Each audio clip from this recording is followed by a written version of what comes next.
Hi friends, welcome to the condo. It's Mother's Day today and I want to wish everybody a happy Mother's Day. And this afternoon I wanted to share with you the books that I have been reading while we've had this stay-at-home phase of our life. I have 6 books to share and I'll just go through each book briefly, and there's some really good ones you need to read. So I'm going to go through them one by one.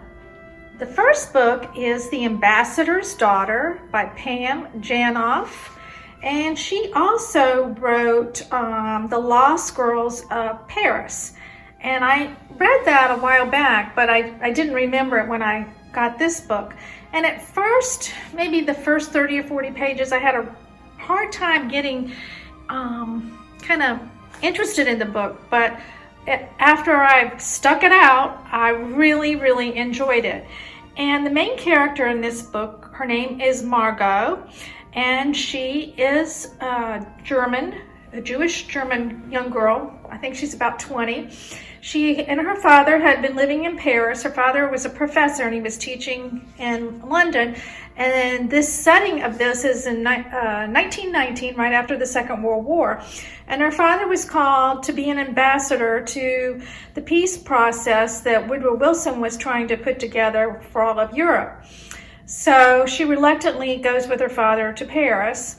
She is engaged to a man named Stefan. She'd known all her life, and he'd been in the war, and he'd been badly wounded.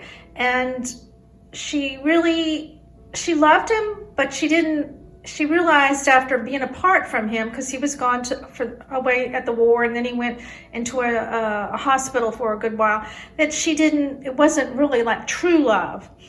But she didn't want to hurt her father's feelings, and she felt obligated to this man. But anyway, while in Paris, she accidentally got hooked up in an espionage scheme. Innocently, it was very innocent, but anyway, she got hooked up in that. And eventually, she ended up going back to Berlin, and she was going to marry Stefan. She was going to follow through with her commitment. And the night before the wedding, something happens. Oh, I forgot to tell you, when she was in Paris, she met a German officer, and then she really knew that what true love was, but she knew her father wouldn't approve because he was not Jewish. And so she went back to Berlin and was going to marry Stefan, but something happened the night before the wedding, and you need to read the book to find out, because there is a little espionage, love. The father has a little fling going on that you'll figure out as you're reading it. So it was very good. It turned out to be a very good book. So we'll go on to the next book. This next book, you know Karen White, she is one of my favorite authors. And I thought that I had read everything that she had written, but I missed one. This one was published in 2012. And of course, as you see, the title is Sea Change. And Karen White has such a great quality in her writing that she can weave like 3 and 4 plots together, and they all come together in the end of the story. And there are a lot of different twists to this story. The main character in this book, the girl's name is Ava Walden, and the setting for the book is St. Simon's Island off the coast of Georgia. And she marries a man who had been married before. She married him after a really brief romance. She was a midwife. He was a psychologist. They had met at a conference. And he was widowed. His previous wife had also been a midwife, and that's kind of a coincidence that runs through the story. But she moves from the mountain part of Georgia, the inland part of Georgia, to St. Simon's, and she feels out of place. And her husband, once he gets there, his family has lived on St. Simon's Island since forever, and she wants to know more about his family ancestry. So she starts looking into it, and turns out that his ancestry intertwines with her, and there's a mystery involving the death of his first wife that also intertwines. His first wife was also a midwife, and all comes together, and there's some spirits roaming around there, and it was you just couldn't put it down because you were thinking, how on earth is this book coming together? But it does. She does a wonderful job. This book by Joel Rosenberg, titled The Jerusalem Assassin, is the second in a series of his books that feature the main character, Marcus Riker. And it takes place in modern times, today's times, and kind of revolves around a lot of things that are going on around the world now, such as terrorist attacks and assassinations and that sort of thing. And Marcus is a CIA operative, and he works with excuse me, the President of the United States in this book, who is I think his name is Andrew Clark. And anyway, Andrew Clark has got a peace plan that he wants to unveil in Jerusalem on the Temple Mount. And he wants Marcus and the CIA team to go with him. But leading up to this peace plan, there has been some assassinations of important people like ambassadors. There was a church shooting that had something to do with this, because the Palestinians do not want the peace plan and the Saudis do. So this book is how all of that comes together, how the president is able to reveal his peace plan on the Temple Mount, but with a lot of shoot 'em up, bang bang involved, and between the characters in the countries, between the Saudis and the Palestinians and the Israelis and the United States. Very action-packed book. It just, you just can't put it down because something's happening all the time. It's just full of action. So I do like Joel Rosenberg's books. I think I've pretty much read everything he's written, and he generally does a series of books. And I'm sure there'll be another 1 or 2 books in this series. I don't know how many he plans, but anyway, there are always 3 or 4 in a series of his books. So that's this book, The Jerusalem Assassin. Very good.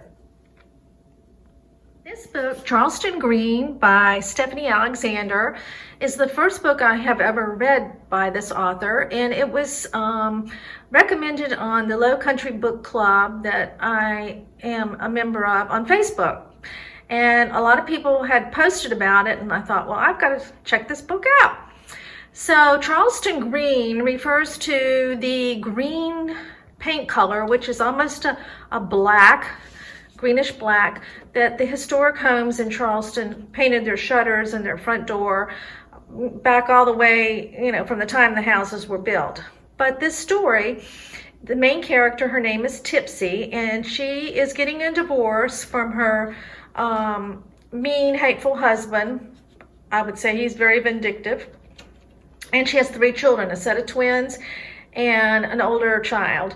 And she is an artist, and she works in a art shop, but she hasn't painted in a long time because she's been busy raising her children. But through this divorce, he is not giving her anything. She's having to give up her home. She has no money. So a friend is letting her live in this historic home on South of Broad in Charleston. Well, Tipsy is a clairvoyant, and she can see or hear dead people. And this house happens, of course, it happens to be haunted. It's in Charleston. Of course it's haunted by a couple, Jane and Henry Mott, who were killed in this house in 1923. And this couple believe, Jane believes that Henry murdered her and then killed himself. And that was a story that was put out by the families of what happened. But because Tipsy can see this couple, and that she has talked to Henry, and Henry said that is not what happened. But unfortunately, I guess the last week or the last hours before you die, you don't remember anything. So they can't remember what happened. But Henry says he would have never killed Jane. And Jane believes he did because, that's just, they were in a disagreement before their deaths. So because Tipsy can see them, she needs to help them go to the great beyond, because they cannot move on until they can rest in peace. And there's another ghost involved, the preacher in the in the church that they went to. But these two characters, Henry and Jane, have helped to rekindle Tipsy's painting. She paints watercolors, and she paints as she sees these ghosts, like sitting on a bench on the porch, and she sees they're so real to her, and she paints them, and the paintings are selling, and she is getting money, and her ex-husband doesn't like that she's able to support herself. The plot kind of weaves around, but it's really good.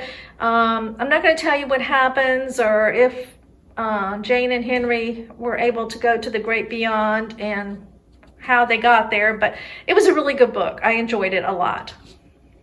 Midnight at the Blackbird Cafe by Heather Weber is a book that was also suggested on the Low Country Book Club site, and it was good. It was really good. I've never read anything by her. Now, was it a 5-star book? No, but I read it in a day, so it definitely kept my interest. But it's about a young woman who, her grandmother owned a cafe in this town in, oh gosh, it was in northeast Alabama. Wicklow, I think, was the name of the town. Wicklow, Alabama. And this cafe and her grandmother was centered around blackbirds that came to roost every night in the trees outside of the cafe. And these blackbirds were said to have had magical power, and they would come every night between 12 and 1, come out from wherever they were, the branches or wherever, and they would sing for an hour. And so people got word of this, and they were coming to watch for these birds to come out. And Anna had not ever been to this town. When her mother left the town when she was 18, and she was pregnant with Anna, and she left because she had been accused of killing Anna's father in a car accident, and she didn't want Anna's father's family to get hold of her and take her away from the mother. So anyway, she'd never been to the town. The grandmother died. She left a stipulation in her will that Anna needed to come back to the town and live there for 60 days, and then she could do with what she wanted to the cafe. Anna's mother had since died, so it was just Anna. She had no siblings. But once she's back in this town, everyone said, once you come to Wicklow, you won't leave. She ended up meeting the family of her father that she never knew she had, and how their lives intertwine, and how the blackbirds brought everybody together. There was one specific blackbird that had a connection, and it's the magical powers of these blackbirds and eating the blackbird pie that was made in that cafe had a power that each night you would dream about something that was going to happen to you. So that's what drew the people to the cafe. But it's about love and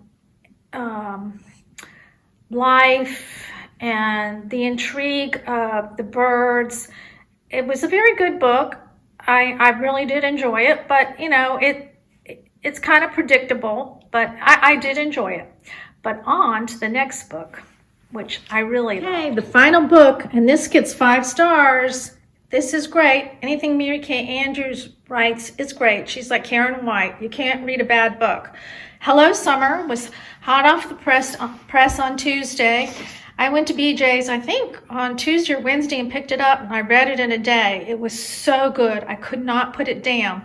And I didn't realize when I bought it that I got a signed copy, or she signed it. And I have some other signed books of Mary Kay Andrews because I've stayed in her beach house on Tybee Island in Georgia. But anyway, this book Oh gosh, I can't even begin to describe. Mary Kay Andrews writes with such Southern sass that you just chuckle through the whole book. And she always has usually it's a murder in there, and you have to do somebody's doing some detective work. But it's about a girl whose family owned a newspaper in this small town in the panhandle of Florida. And she had been away, where did she live? She lived in Atlanta, and she was going to take a job in Washington, D.C. as a reporter, but the job fell through. So she had to go crawling home to her mama's house. And her sister was running the family newspaper. And so her mother convinced her, or pretty much talked her into, or forced her to become a reporter for this newspaper that was a struggling newspaper. And right after she got in town, she witnessed a car accident that killed a senator from Florida. And so the book revolves around her reporter skills and investigative skills on trying to figure out who killed this famous senator who's got a lot of skeletons in his closet, which kind of sounds familiar about politicians today. And so she, with all the work that she's doing, she also brings this family newspaper business back to life. She also falls back in love with a guy she grew up with a couple doors down. So there's a little romance in there. And it's just good. I just can't even tell you.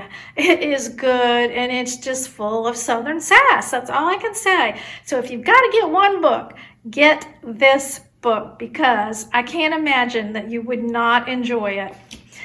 Well, thank you for dropping by and checking out the books I've been reading. I hope you find something you would enjoy out of these 6 books.